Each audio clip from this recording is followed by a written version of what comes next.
자, 조건방률.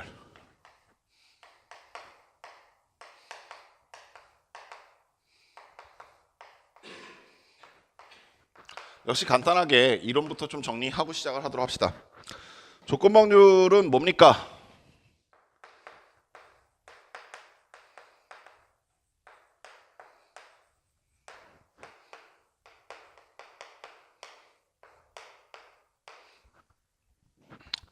자, 뭐 대부분의 개념서에 정리되어 있는 말들을 좀 간략하게 써보시면 사건 A가 일어났을 때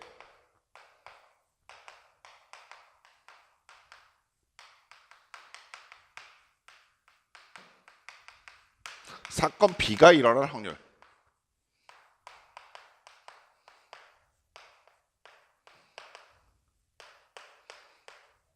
이라고 간략하게 말할 수 있을 것 같은데, 너희들이 여기 있는 말들 중에서 좀 무엇에 초점을 맞춰 보셔야 되냐면, 우리가 조건부 확률이라는 걸 말할 때 가끔 학생들이 여기에 너무 좀 집착하는 경우들이 있어. 뭐뭐 했을 때 갖고 요 말이 보이면 조건부 확률이야, 이렇게 좀 약간 무식한 방법으로 일반화 시켜버린 경우들이 간혹 있는데, 이 뭐뭐 했을 때라는 말은 사실 그렇게 중요한 말은 아니야.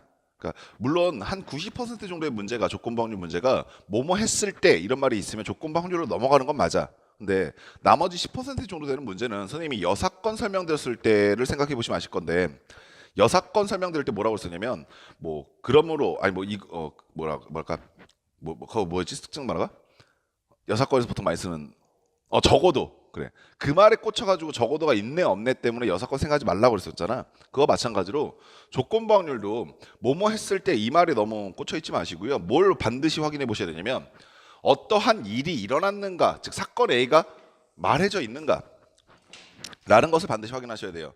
즉 뭐뭐 했을 때라고 하는 거는요, 너희들 속이기 위해서 주사위를 던졌을 때 이렇게 말할 수도 되게 많아. 무슨 말인지 아시겠지? 그 사건이 명시되어 있는가가 되게 중요하지, 어떠한 시행했을 때 이런 거는 별다른 의미가 없다고요. 그리고 두 번째는 그런 사건이 하나가 말해져 있는 상황에서 또 다른 사건이 말해져 있는가, 이게 바로 조건부 확률의 가장 중요한 포인트가 됩니다. 그러면서 얘가 말하고 싶은 것을 우리가 기호로서 좀 표현해보자라고 한다면, 자, 우리가 사건 A와 사건 B라고 하는 말을, 사건 A가 일어났을 때 사건 B가 일어날 확률이라고 하는 말을 기호로서 표현하게 되면, 우리가 probability P를 쓰시고, 자, 이 가운데 바라고 하는 기호를 쓰게 되는데, 이 바는 너희들이 어떤 식으로 인지하시면 조금 편하냐면, 분수에서 이렇게 우리가 쓰고 있는 가림선, 그러니까 분모와 분자를 나누는 선이라고 생각하시면 돼. 근데 그럼 이렇게 쓰면 되지 왜 저렇게 써요라고 하시면, 이게 사실 컴퓨터 입장에서는 이 표현을 처음에 초창기에 못하다 보니까 많이 썼던 표현이 이렇게 세로로 선을 긋던가 아니면 이렇게 슬러시를 많이 걷었는데, 그 표현이 남아져 있는 겁니다. 그래서 이 뒤쪽에 있는 게 분모에 위치해 있는 것이고, 이 앞쪽에 있는 것이 분자에 위치한다라고 생각하시면 돼. 그러면 현재는 사건 A가 일어났을 때라고 했으니까 사건 A가 바의 오른쪽에 위치하게 될 것이고, 사건 B가 바의 왼쪽에 위치하게끔 쓰시면 됩니다.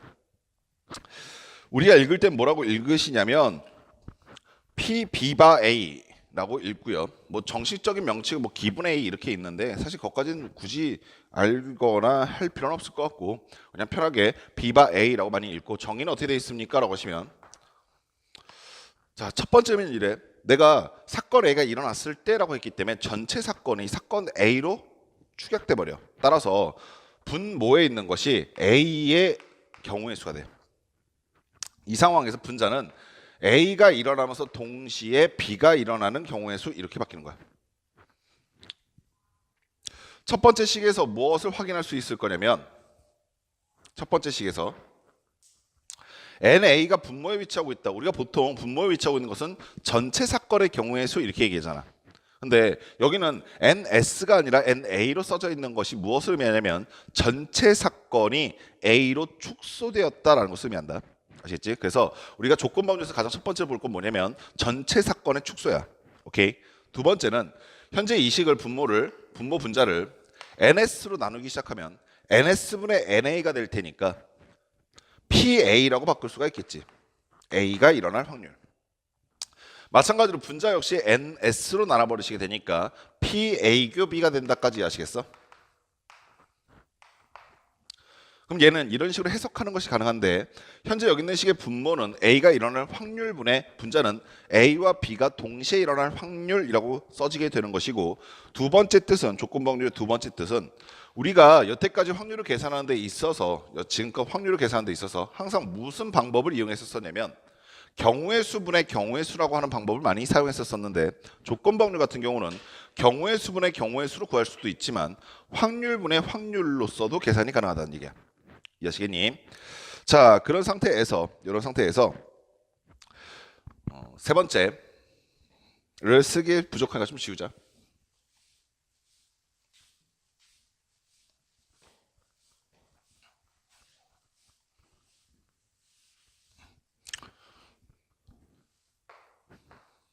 우리가 자주 보게 되는 조건부 확률의 상황을 좀 대표적인 두 가지를 좀 보려고 하는데 첫 번째는 어떤 식으로 표현할 때가 덜어있냐면 표를 주면서 조건부 확률을 표현할 때가 덜어있어. 그래서 뭐 예를 들어 어떠한 기준을 하나 정해주고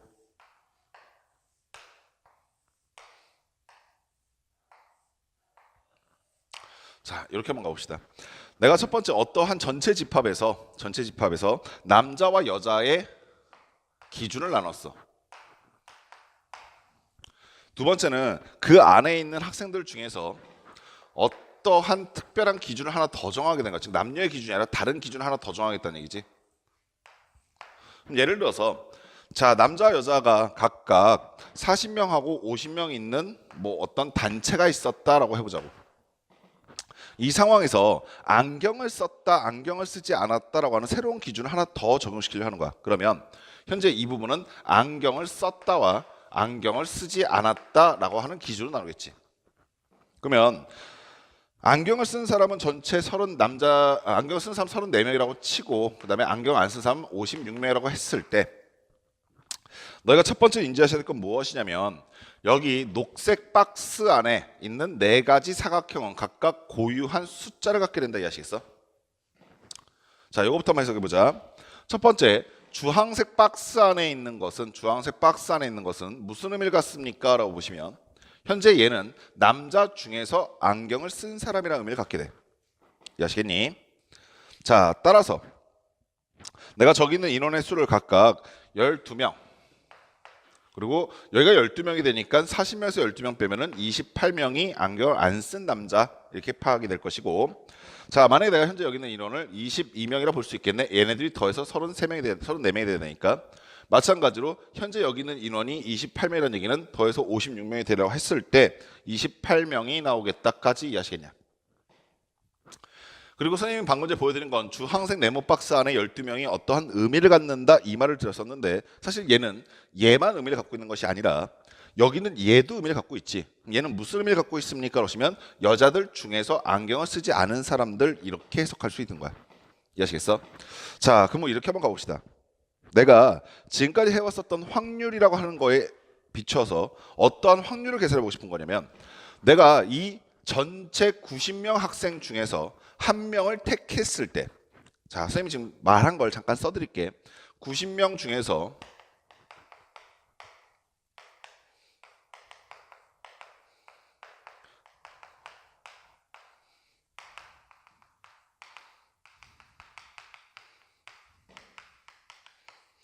한 명을 택했을 때 이렇게 얘기했단 말이야. 자, 그리고 선생님이 아까 전에 분명히 말씀드린 게 뭐였었냐면 뭐뭐 했을 때라는 말에 의미 두지 말라고 분명히 얘기했어. 요 말이 등장했기 때문에 이 문제는 조건부 확률이라고 해석하시게 되면 굉장히 복잡해져. 아시겠죠? 그리고 실수하는 경우가 많으니까 우리가 어떤 식의 해석을 해야 되냐면 내가 90명 중에서 한 명을 택하겠다라고 하는 게 사건인가 시행인가를 먼저 구분해 볼 줄 알아야 돼. 오케이? 그러면 내가 90명 중에서 한 명을 택한다는 거는 시행인 거잖아. 어떠한 특정 일이 일어난 게 아니지. 여기까지 무슨 상황인지 이해하셨어? 자, 그렇다면 내가 90명 중 한 명을 택했을 때 그 학생이 남학생일 확률을 구해주세요 라고 물어봤다면 오케이? 너희는 확률을 어떻게 계산할 수 있냐면 너희는 확률을 이렇게 계산하는 것이 가능하겠지. 전체 인원은 90명이고 그 중에서 남학생의 인원은 40명이니까 90분의 40 이렇게 계산하시겠지. 여기까지 뭐 별로 어렵지 않지요? 자, 그러면 여기서 조금만 더 복잡하게 이렇게만 얘기해보자고. 내가 역시 90명 중에서 한 명을 택했을 때 그 학생이 남학생이면서 동시에 안경을 썼을 확률을 생각해 주세요. 구해 주세요 라고 얘기했어. 그러면 아까도 잘 봐. 내가 남학생이면서 동시에 안경을 쓸 확률을 계산하려 봤더니 전체 인원은 얼마야? 라고 했을 때 90명이 전체 인원일 것이고 그 중에서 남학생이면서 안경을 쓴 사람은 12명이기 때문에 내가 여기다가 12이라고 쓰시면 되는 거잖아. 여기까지 됐냐? 오케이. 자, 그럼 현재까지 내가 지금 하고 있는 상황은 조건부 확률이 아니라 전체 사건을 계속 90으로 보고 있으면서 그 중에 하나 시행했을 때 나타나는 결과들을 확률로 계산하고 있는 것이지. 근데 조건부 확률은 문제의 질문 자체가 좀 다르다고. 자, 어떻게 묻기 시작하냐면 이렇게 묻기 시작하는 거야. 내가 한 명을 택했더니 그 학생이 남학생이었을 때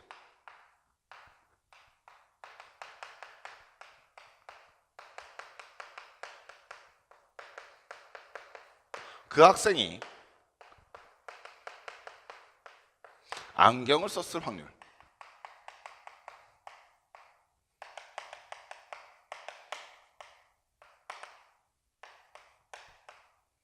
이렇게 묻기 시작하는 거야.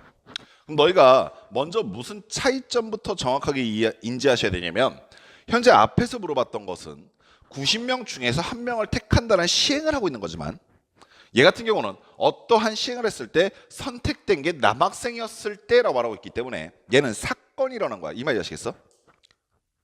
여기까지 정확하게 파악됐냐? 즉 그냥 단순히 한 명 뽑겠다가 아니라 뽑았더니 그게 누구였을 때, 즉 무슨 일이 일어났다는 게 전제가 되기 시작해야 돼. 이러한 상황에서 그 학생이 안경을 썼다라고 하는 두 번째 사건이 또다시 명시돼 있어. 됐냐? 그러면 여기 써져 있는 이 말은 방금 전에 봤었던 이 말과 본질적으로 다른 의미를 담고 있다 이 아시겠어? 그랬을 때 우리는 얘를 조건부 확률이라고 얘기하면서 어떻게 계산하시겠다라고 얘기하고 있는 거냐면 첫 번째는 전체 사건의 축소라고 얘기했으니까 전체 사건이 어떻게 축소하는지 정확하게 봐봐. 내가 남학생이라는 것이 일어났다라고 했지. 그러면 전체 사건은 90개가 되는 것이 아니라 남학생이라고 하는 사건 안에서만 계산할 거니까 전체 사건은 이렇게 축소가 돼버려. 이런 상황이야. 내가 현재 여기 안에 있는 사람들 중에서 야, 여학생 다 나가 이렇게 얘기했어. 그럼 여기 남아있는 사람은 누구만 있는 거야? 남학생만 있는 거지. 무슨 말이겠어? 그래서 전체 사건이 축소가 되기 시작하는 거야. 자, 그런 상태에서 그 남아있는 학생들 중에서 안경을 쓴 사람이 몇 명이야? 라고 보시면 이 학생들 중에서 안경을 쓴 사람은 12명이잖아. 따라서 40분의 12 이렇게 계산하는 것이 우리 아까 전에 봤었던 전체 사건의 축소다라는 의미로 해석하는 거야. 여기까지 됐어. 두 번째, 근데 조건부 확률은 전체 사건의 축소로만 계산해야 되는 것이 아니라 확률분의 확률로도 계산이 된다고 했잖아. 그럼 예를 들어서 상황에 따라서는 뭐 현재 이거는 워낙 우리가 다 하나하나 사건의 개수를 다 적어놨기 때문에 이렇게 푸는 게 좀 더 편해 보이지만 만약 내가 얘를 확률로 풀겠다라고 한다면 자, 분모의 상황이 어떻게 바뀔 거야? 잘 봐. 내가 현재 여기 있는 이 시기 A가 일어났을 때 그럼 A가 일어날 확률이지. 그럼 A가 의미하는 게 뭐냐면 남학생이 뽑힐 확률을 의미한다 이 아시겠어? 그러면 현재 이 분모에는 90명 중에서 40명이 남학생이 뽑힐 확률이잖아.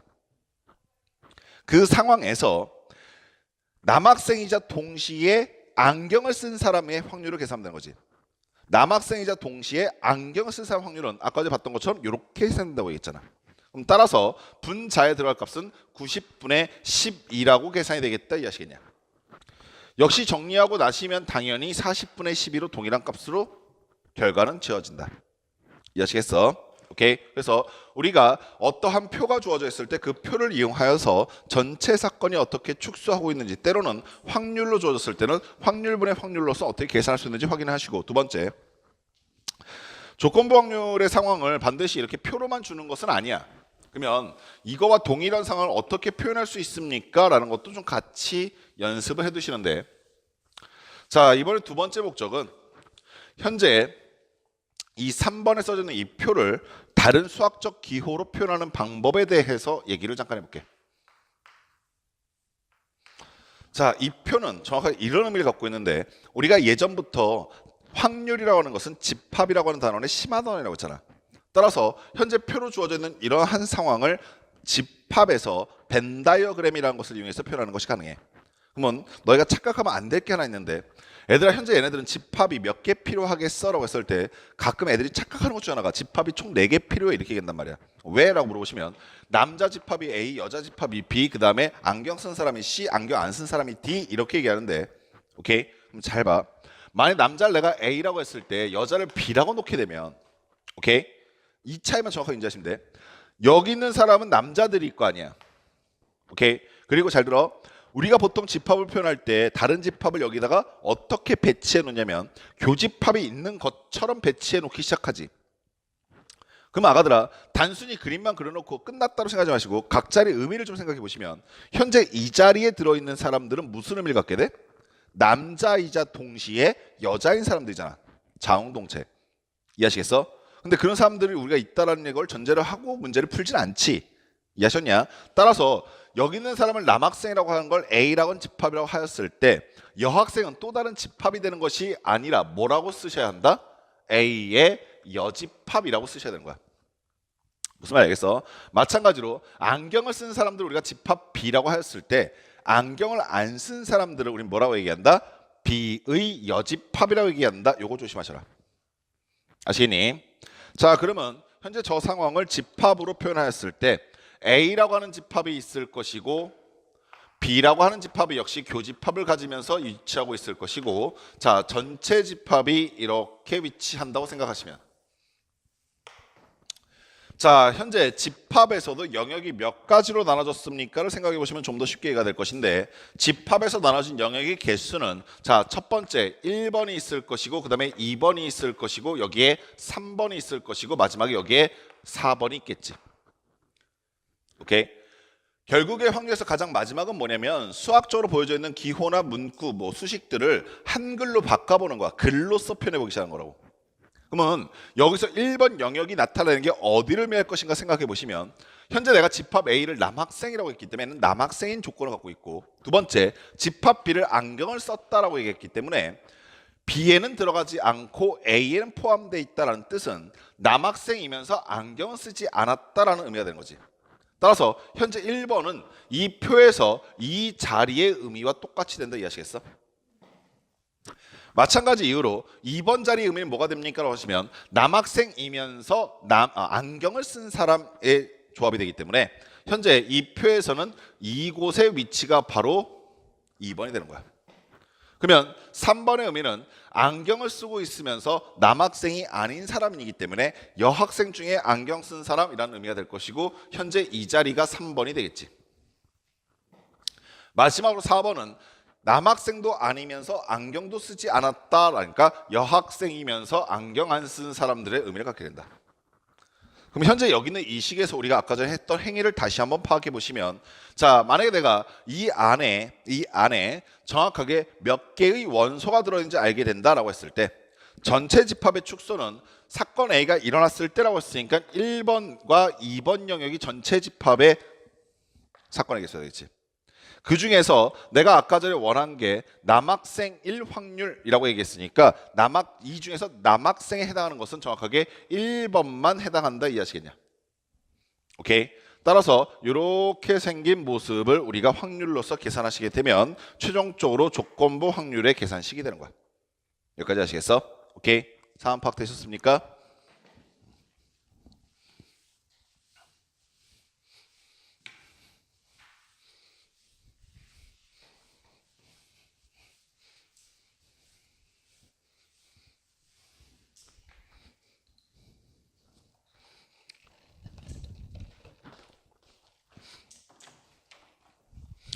예진쌤 키높이 책상 하나만 갖다 줘.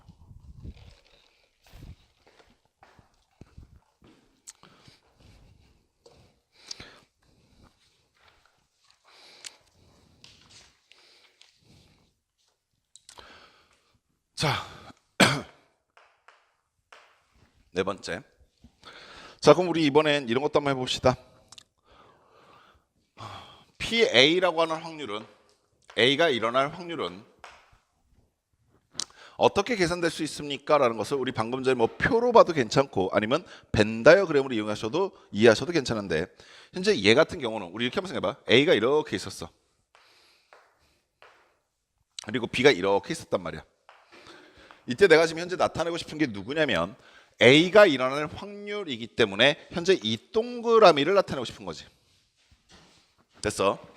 그리고 그 A가 일어날 확률이라고 하는 그 주황색 동그라미에는 정확하게 두 가지 영역이 들어가 있는데, 오케이? 이 두 가지 영역을 역시 확률의 기호로서 표현해 보시면 현재 1번 영역은 어떻게 표현할 수 있냐면 A이면서 B는 아닌 거지. 두 번째 2번 영역은 A이면서 동시에 B인 거다 이해하시겠냐? 오케이? 자, 그러면 아가들아, 내가 현재 여기 있는 이것을 이렇게 표현할 수 있다는 것인데 1번 영역을 표현하겠다는 것은 A이면서 동시에 B는 아닌 것의 확률이지.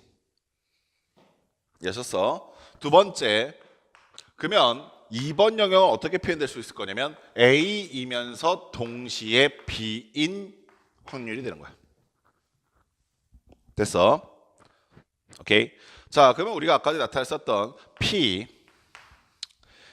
B가 A라고 하는 A가 일어났을 때 B가 일어날 확률은 정의가 PA분의 PA 교 B라고 얘기했었는데 이 분모에 있는 PA를 어떻게 변형하는 것이 가능해지냐면 PA 교 B 더하기 PA 교 B의 여집합 분의, 오케이? 자, 분자는 PA 교 B라고 나타내는 것이 가능하다. 아시겠어?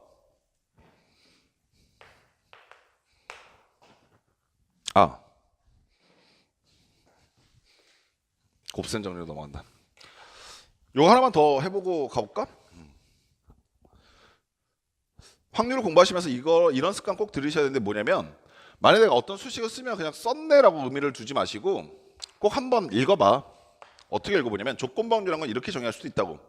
A가 B와 동시에 일어날 확률과 A가 일어났지만 B는 일어나지 않을 확률을 더한 것뿐에, 오케이? 자, 다시 A가 일어났고 B가 일어난 확률, A도 일어나고 B도 일어날 확률 더하기 A는 일어났고 B는 일어나지 않음, 일어날 확률을 더한 것분에 A와 B가 동시에 일어날 확률을 계산하게 되면 이게 조건부 확률이 된다는 뜻이야. 아시겠죠? 자, 그 다음은 곱셈 정리 잠깐 정리를 좀 하고 문제를 풀어봅시다.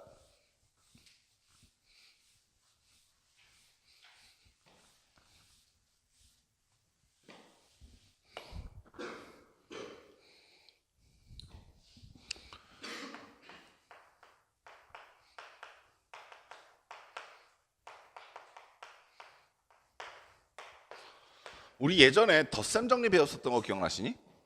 덧셈 정리 뭐였었어? 기주야? 덧셈 정리. 확률의 덧셈 정리. 이엠병 치라고 자빠졌네. PA 합 B는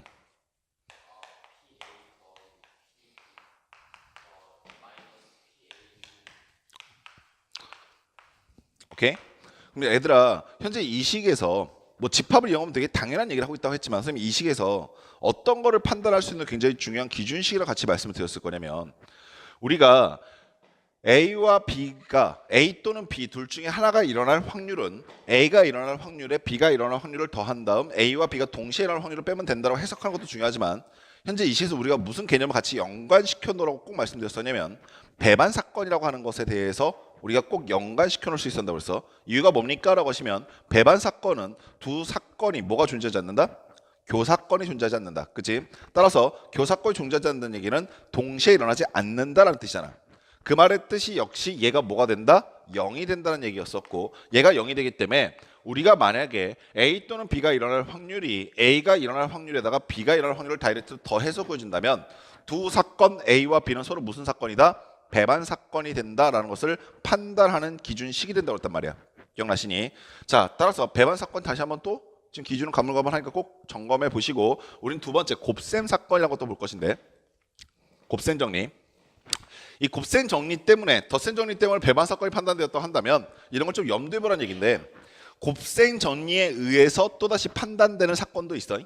오케이? 우리 조금 이따 배우게 될 건데 그 곱셈 정리에서 뭐가 판단이 되기 시작하냐면 독립사건이라는 것이 판단되기 시작할 거야.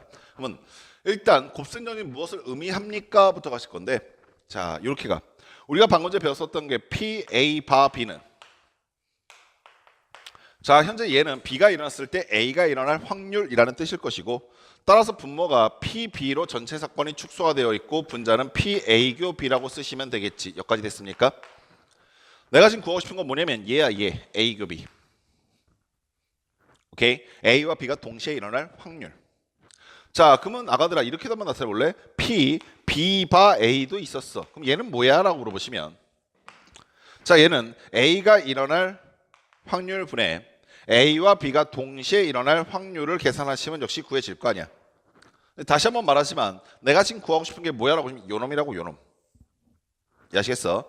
자 그러면 곱셈 정리는 P, A교 B는, A와 B가 동시에 일어날 확률은 어찌 계산이 됩니까? 라고 물었을 때 현재 얘가 궁금하니까 여기한테 얘를 곱해도 되고 반대로 여기한테 얘를 곱해도 돼. 그러면 얘한테 얘를 곱하게 되면 PB 곱하기 PA 바 B 이렇게 쓰는 게 가능하다라는 뜻이지. 됐어?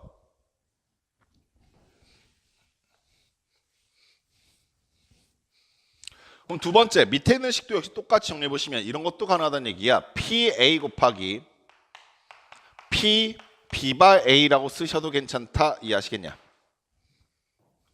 됐어? 그리고 항상 하는 얘기인데 무의미하게 수식 써놓고 뭔가 해냈다라고 착각하지 마시고 확률은 항상 한글로 해석해 볼 줄 아셔야 되는데, 오케이?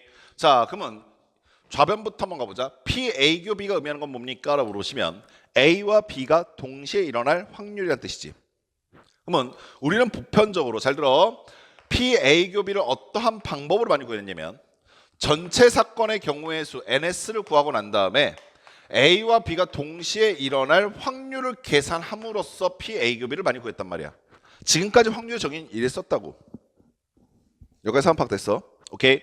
근데 얘를 어떻게 바꿔볼 수 있다라고 지금 제시하고 있는 거냐면, 내가 만약에 A와 B의 교집합을 구하는 것이 조금 버겁다면, A와 B의 교집합을 계산하는 것이 조금 버겁다면 먼저 P, B가 일어났다라는 확률을 계산하시라고. 이건 계산하기가 좀 쉽잖아. 그러면 현재 여기 있는 이 값의 의미는, 당연히 NS분의 NB가 될 거 아니냐. 그치? 오케이? 그런 다음에 뭘 곱해버리면 되냐면 B가 일어났다라는 상황에서 A가 일어날 확률을 계산해봐라 라는 뜻이야. 근데 잘 들어. 이거 애들이 착각해서 선생님 얘는요 NB분의 NA교 B니까, 오케이? B가 일어나는 경우의 수분에 A와 B가 같이 일어나는 경우의 수 계산하면 되겠네요? 라고 생각할 때가 있는데 이건 별다른 의미가 없어. 왜냐면 우리가 이거 계산하기 좀 그지 같아서 좀 다르게 구할 수 있는 방법 없니? 이렇게 묻고 있는 거잖아. 근데 여기서 이거 또 계산하면 무슨 의미가 있겠어? 뭐만 되겠어? 그러면 어떠한 상황이 달라지는 거냐면 이 식이 틀렸다는 게 아니라 이 식은 맞는데 이렇게 풀고자 하는 것이 아니라 뭐냐면 B가 일어났어 라는 상황에서 그 다음에 상황이 어떻게 달라지는지를 확인해 보라는 거야.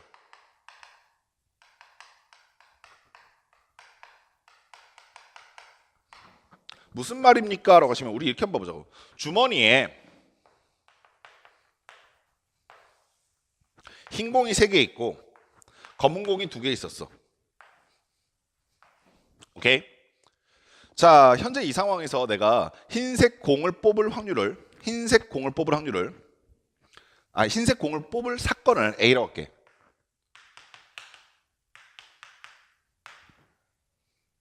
오케이?